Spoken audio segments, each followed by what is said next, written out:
Muy buenos días. Un saludo afectuoso a todos los que hoy nos están siguiendo en línea, ya que por la situación de salud en la ciudad de Santa Cruz, por este momento no se pueden realizar cultos presenciales, porque ha aumentado la incidencia del COVID-19. Y bueno, y les invito a que oremos juntos por este y otros motivos. Por un momentito. Padre bueno y misericordioso, hoy intercedemos ante ti, pidiendo realmente tu sabiduría, tu gracia, tu misericordia, para que tú puedas hacer cesar esta pandemia que tanto sufrimiento y muerte trae en medio nuestro. Padre, oramos por todas aquellas personas que están enfermas en las clínicas, en los hospitales, para que tú te reveles a ellos, les des tu gracia y les des tu oportuno socorro. También te pedimos por los médicos, enfermeras, que tú los guardes, Señor. Padre, por favor, consuela a aquellos que han perdido seres queridos. Dales tu consuelo y conforta sus corazones, Padre. También oramos a ti por la situación política, económica y el bienestar de las familias. Señor, da gracia a gobernantes para manejar situaciones como la que estamos viviendo en este momento. Y te rogamos por tu iglesia, para que pueda llevar poderosamente el Evangelio de Jesucristo. Y de esta forma también se pueda alcanzar nuestra nación y transformar nuestra nación. Muchas gracias, Padre. Oramos también por la palabra que vamos a compartir ahora, para que haya cabida en los corazones y lleve fruto para vida eterna. En el nombre de Jesús oramos. Amén. Bueno, la semana anterior estuvimos compartiendo, iniciando en realidad una nueva serie sobre los salmos y que vamos a ir siguiendo a través de los domingos, escogiendo diferentes tipos de salmos para que podamos conocer y deleitarnos en este bello género literario y tan diverso que realmente es el libro de los salmos. Como lo mencionamos anteriormente, en el libro de Salmos tenemos en realidad una compilación de 5 libros de los escritos hebreos. Dijimos que el primer libro abarcaba del Salmo 1 al 41 y que estaba escrito en su mayoría por el rey David. Y compartimos el Salmo 3, que era un salmo de súplica o de lamento. Bueno, hoy día vamos a compartir otro salmo también de ese primer libro, que es el Salmo 36, que está dentro del tipo de salmos llamados de confianza, donde se habla de tener fe en Dios, porque Él responde a las oraciones y salva y bendice a las personas o a su pueblo. Bueno, el salmo que vamos a ver es el Salmo 36 y desde los versículos 1 al 12. Y el título que se le ha asignado a esta prédica es La naturaleza humana solo se transforma por la gracia divina. Bueno, a manera de ilustración, quiero hacer referencia a las palabras de Jesús en Mateo 23:37. Cuando en sus últimos días acá en la tierra, antes de ser crucificado, Él estaba realmente debatiendo y reprendiendo duramente a los sacerdotes y escribas por su incredulidad, por su hipocresía y dureza de corazón. Y les decía de esta manera, ¿no? O sea, perdón, en realidad Jesús hizo una oración ahí amplia, abierta, donde decía: Jerusalén, Jerusalén, que matas a los profetas y apedreas a los que te son enviados. ¿Cuántas veces quise juntar a tus hijos como la gallina junta a sus polluelos debajo de las alas, y no quisiste? Si bien Jesús aquí les estaba hablando como el Hijo de Dios encarnado, o sea, pero a la vez Él es Dios y les estaba hablando como Dios, expresándoles su misericordia, su amor de pacto para con ese su pueblo que estaba siendo infiel, ¿ya? Y estaba poniendo como figura una gallina cuidando de sus polluelos debajo de sus alas.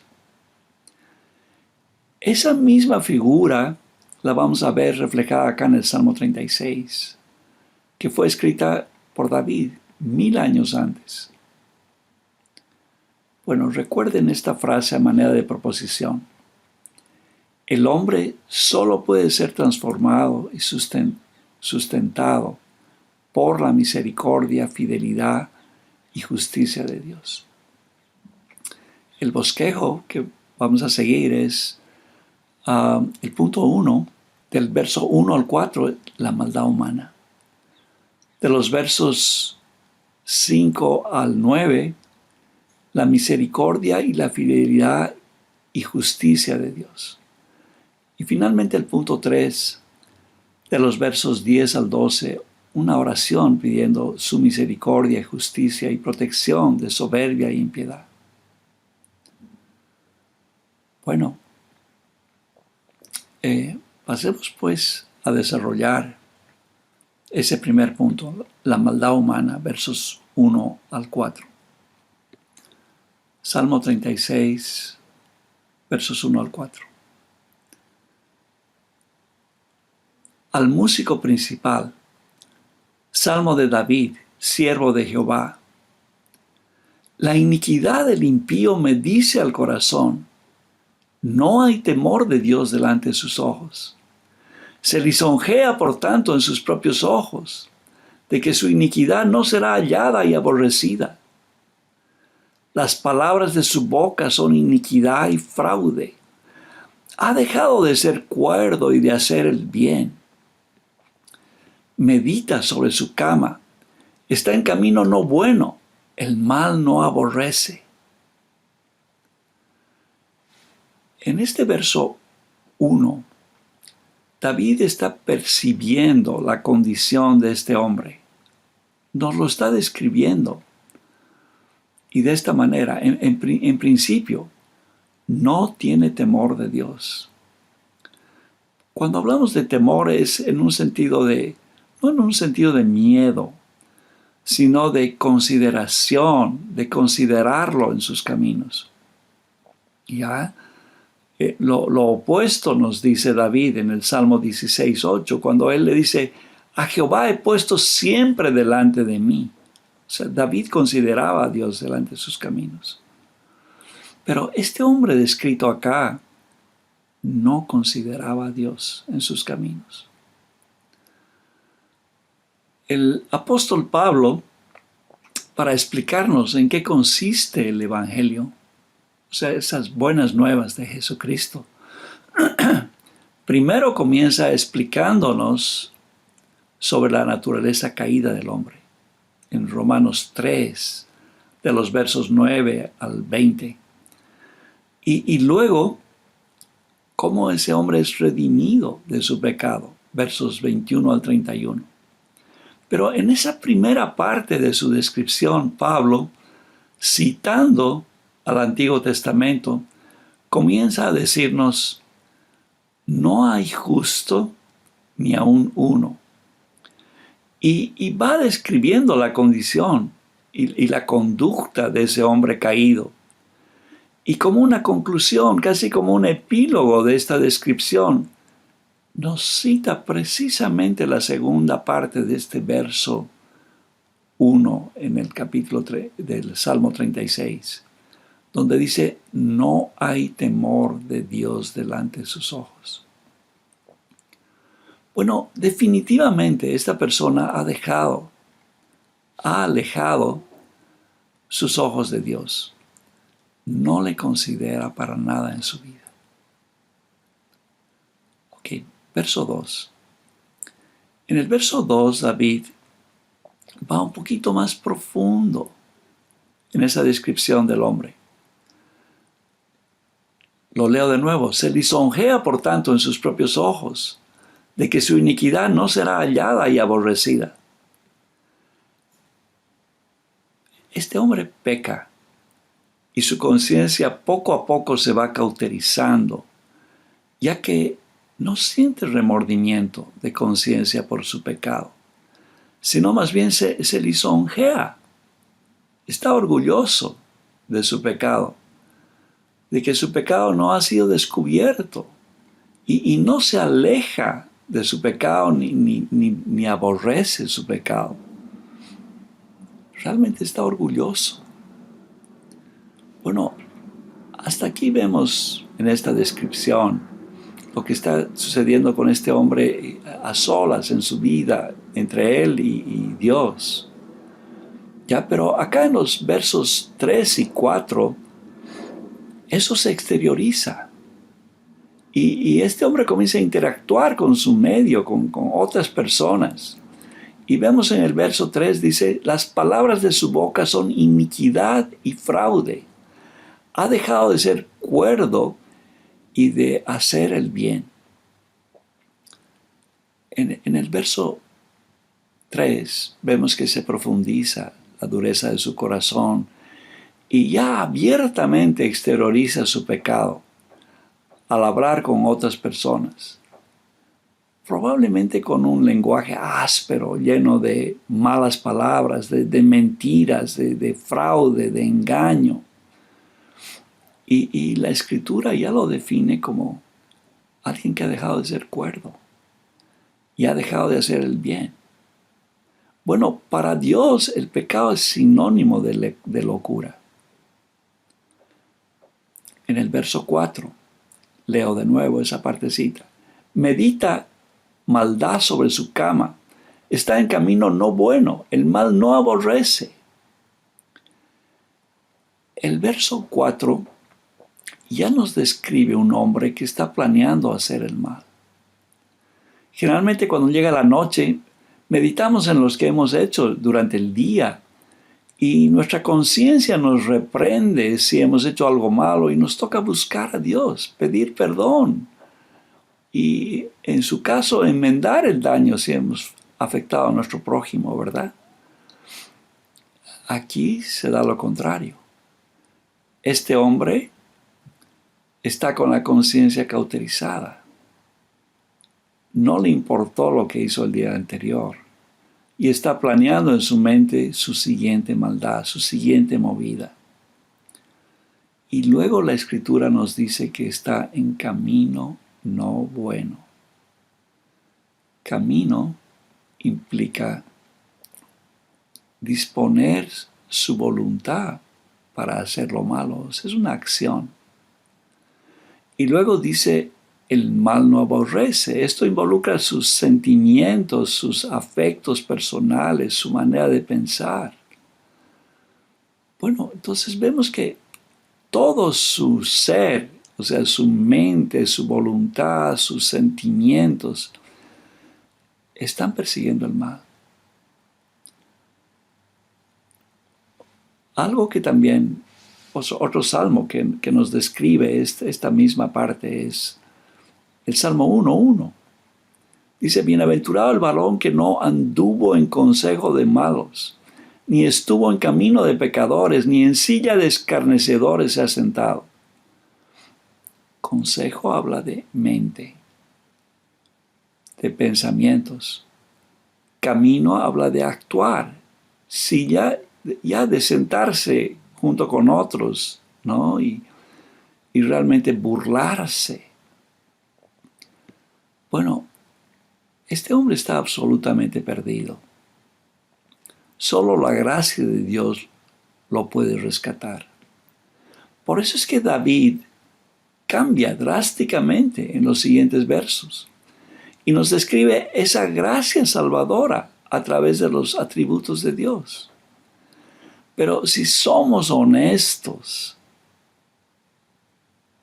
ese hombre o mujer perdidos, en mayor o menor escala, nos describe a nosotros mismos antes de conocer a nuestro Salvador.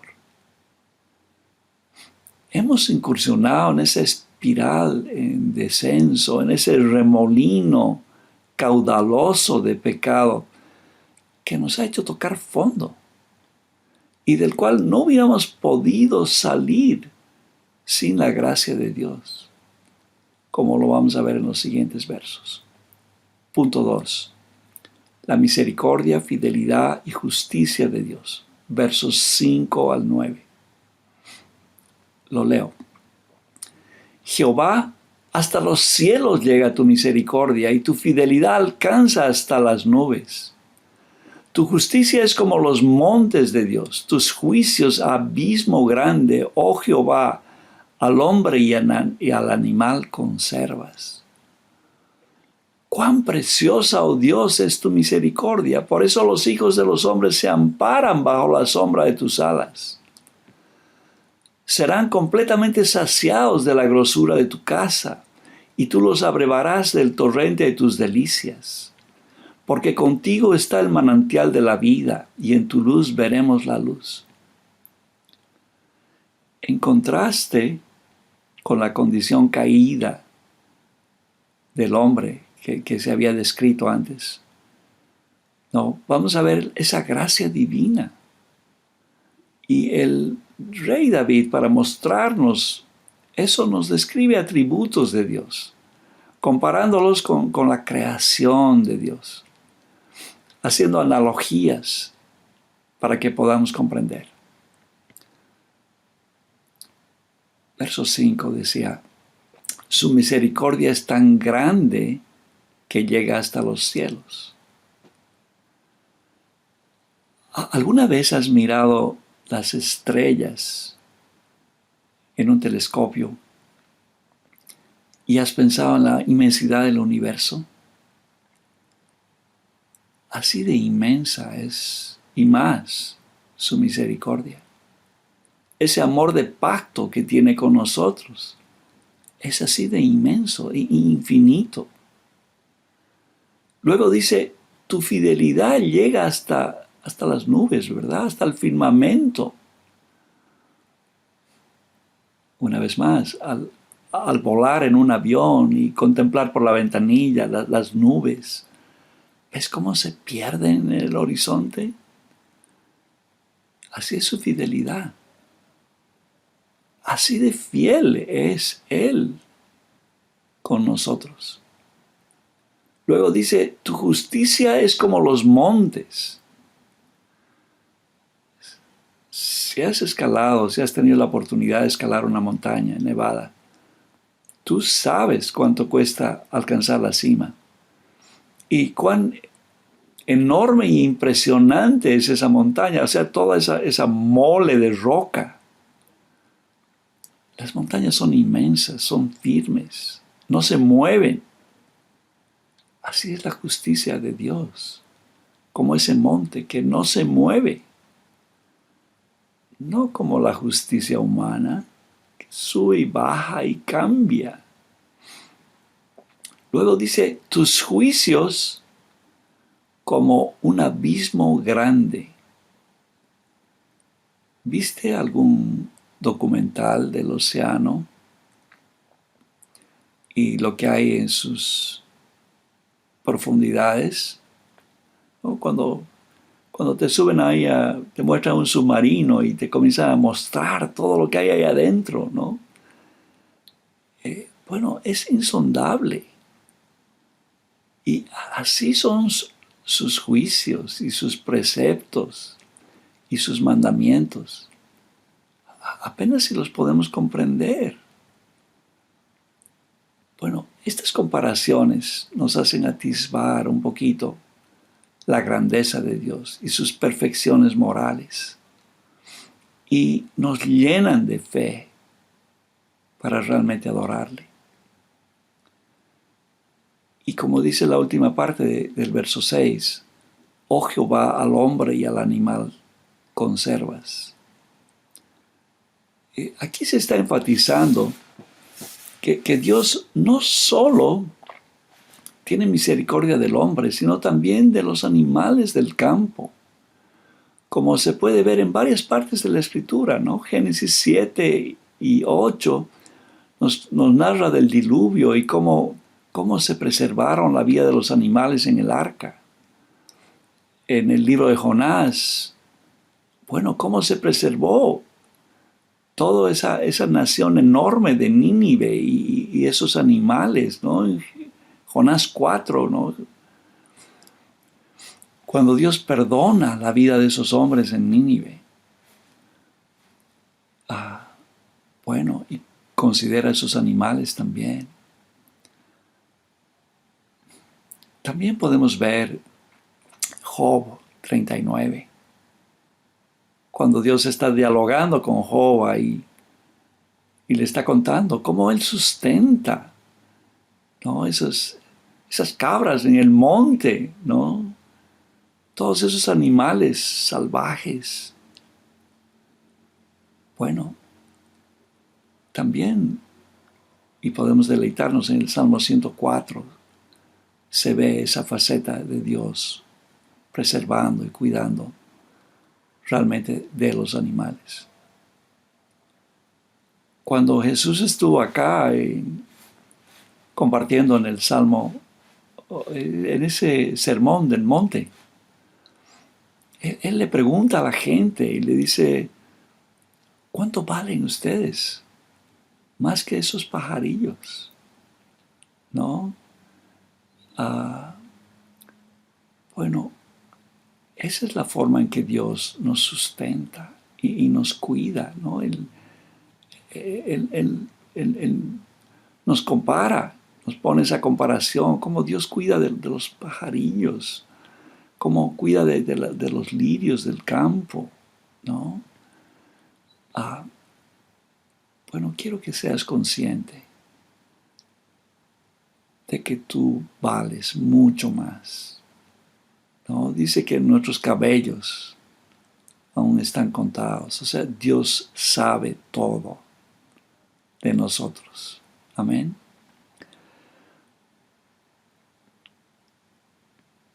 Es por esas perfecciones y grandezas de Dios que puede rescatar al hombre perdido. Es por eso que nos ha sacado del lodo de nuestro pecado y nos ha limpiado y nos ha traído a su mesa y nos ha hecho comer de su abundancia, de la abundancia de su mesa. Ahora, en el verso 7 vamos a observar un cambio. Ya leamos nuevamente ese verso 7. David le está diciendo, cuán preciosa, y presten atención, le dice, oh Dios, es tu misericordia. Por eso los hijos de los hombres se amparan bajo la sombra de tus alas. Él vuelve a tocar este tema de la misericordia, que es lo que se está repitiendo en este salmo. De ese amor de pacto que Él tiene hacia nosotros. Por amor de su nombre, no por nuestro desempeño personal, por amor de su nombre. Pero aquí Él se dirige a Dios de una forma más cercana. ¿No? Ya no se está dirigiendo como en otras partes cuando le dice, o Jehová en versos anteriores. Aquí le está diciendo, oh Dios, ¿no? Expresando su amor y su admiración por Él. Y pasa a hablarnos del cuidado personal. Y nuevamente, como en toda la poesía hebrea, ¿no? Haciendo comparaciones, usando analogías, ya como esa ilustración de las aves que cuidan de sus pollos. Bueno, a ver, ponte a pensar. Tú has estado en el campo y has visto a mamá gallina cuidando. A ver, acércate. ¿Cómo cuida de sus pollos, verdad? O los gansos. Padre y madre ahí cuidan de esos pequeñitos. O de los patitos, ¿verdad?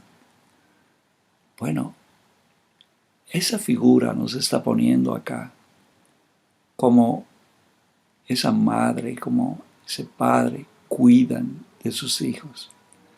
Bueno, es así Dios. Ya Él es padre y madre para nosotros. Realmente Él cuida de nosotros. Ya, ¿no? Ahora, aquí no se está hablando de un Dios inalcanzable, inmenso, imponente, como lo hemos visto en los versos anteriores.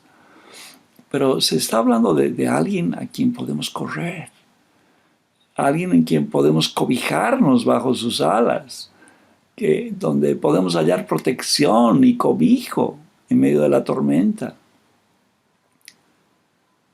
Y eso quiero que hoy día tú lo tomes en cuenta. Dios es tu Padre y puedes correr a Él en tiempos de tu necesidad y cobijarte debajo de Él. Sobre todo en estos tiempos tan difíciles. Aquí en medio de esta pandemia y de esta situación económica que a ratos es desesperante, ¿no? O todas estas tensiones y estos conflictos, enfermedades, donde vemos el sufrimiento y el dolor humano, ¿verdad? A nuestro lado, a nuestros seres queridos. Bueno, vayamos ahora a ver los versos 8 y 9. Y aquí vamos a ver a Cristo muy claramente. Verso 8 dice, serán completamente saciados de la grosura de tu casa, y tú los abrevarás del torrente de tus delicias. Porque contigo está el manantial de la vida, y en tu luz veremos la luz. Definitivamente, Él es nuestro pastor, y solo Él puede, solo en Él puede estar saciada nuestra alma. Como dice otra versión del Salmo 23:2, Jehová es mi pastor, nada deseará. Mi alma está saciada en Él. Y eso ocurre cuando leemos la Biblia y encontramos a Cristo en sus páginas y cuando releemos a veces un texto y nuestro corazón arde porque volvemos a encontrar cosas que no habíamos leído antes y lo encontramos nuevamente ahí en las páginas. ¿Ya? Bueno, como dice el verso, es un torrente de delicias. O cuando estamos turbados y acudimos a Él en oración, ¿no? Como dice Filipenses 4, ¿no? Por nada estéis afanosos, sean conocidas tus peticiones con toda oración y súplica, y Él pone paz en nuestra mente y en nuestro corazón. Y entonces nos saciamos en Él. O el gozo que experimentamos cuando estamos en medio de la congregación adorándole o en nuestro cuarto adorándole, hablándole a Él, agradeciéndole a Él. Ese es nuestro Dios. Ya en Él podemos saciarnos. Pero también Él es nuestra luz. Y Jesús lo dijo en Juan 8:12, cuando dice, otra vez Jesús les habló, diciendo, yo soy la luz del mundo. El que me sigue no andará en tinieblas, sino que tendrá la luz de la vida. En este mundo hay mucha oscuridad, y sin su luz andamos en tinieblas y tropezamos y caemos. Pero buscándole a Él nos habla a través de su palabra, nos habla por medio de su iglesia, ¿no? Ese compañerismo, esa comunión con los hermanos. Y por si fuera poco, ha enviado su Espíritu Santo para que esté con nosotros. Y Él susurra a nuestra mente, a nuestro corazón también. Y nos guía en nuestro caminar. Y de esa forma no caminamos en tinieblas. Bueno, aquí también se aplica ese verso de Apocalipsis 22:1, que dice, después me mostró un río limpio de agua de vida, resplandeciente como cristal que salía del trono de Dios y del Cordero. Ya estamos anticipando a algo de esa eternidad, ¿no?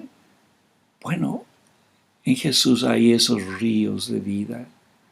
En Dios realmente podemos encontrar esos ríos de vida y podemos disfrutar ahora de Cristo, de esa luz, de esa agua de Él. Bueno, si hacemos un resumen hasta aquí, vamos a tener que en el punto 1 ya David nos describe a un hombre caído, rebelde, totalmente alejado de Dios. En el punto 2 nos ha mostrado la gracia salvadora de Dios a través de sus perfecciones, ¿no? De su misericordia, de su justicia, de sus juicios, todos esos atributos de Dios y su cuidado para con el hombre y con la creación. Y bueno, ahora con eso en mente, David se considera a sí mismo y se da cuenta que toca implorar una vez más por las misericordias, justicia y protección de Dios para, como vamos a ver en el siguiente punto. Es bueno aquí también considerar que en la poesía hebrea que encontramos en Salmos, que encontramos en Proverbios y a lo largo de todo el Antiguo Testamento, se usan muchos contrastes, como en el caso donde hemos visto, se ha comparado la maldad humana con la gracia divina. Y también mucha simbología, ¿no? Como vimos, camino, ¿no? Y que también vamos a ver acá en esta siguiente parte. Punto 3. Este es el último punto. Oración pidiendo su misericordia y justicia y protección de la soberanía e impiedad. Versos 10 al 12. Salmo 36, de 10 al 12, dice así: extiende tu misericordia a los que te conocen y tu justicia a los rectos de corazón. No venga pie de soberbia contra mí y mano de impío no me mueva. Allí cayeron los hacedores de iniquidad, fueron derribados y no podrán levantarse. En el verso 10, David, con una actitud humilde y considerándose a sí mismo, le está pidiendo a Dios que Él extienda su misericordia, que Él prolongue su misericordia sobre él. Y con todos aquellos que conocen que le conocen. Y también le está pidiendo que su justicia sea para con los rectos de corazón. No se está apoyando en su brazo, sino que está pidiendo que Dios lo sostenga. En el verso 11, y como lo habíamos mencionado, y lo vuelvo a leer, no venga pie de soberbia contra mí, y mano de impíos no me mueva. Ya vemos que en este verso 11 se utiliza, está diciendo pie, que implica caminar en, y mano, que implica la influencia, la presión del grupo. No me empuje, dice, ¿no? Entonces en el verso 11, David le está pidiendo a Dios que lo aparte del orgullo y de la presión de los impíos.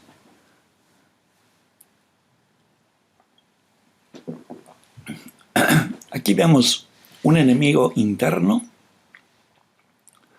y un externo, ¿no? Orgullo, soberbia, es un enemigo interno. Y externo, esa presión de grupo, lo que hace la gente, lo que dice la gente, a lo que te empujan las personas. Y bueno, aquí en el verso 12, estás reflexionando y advirtiendo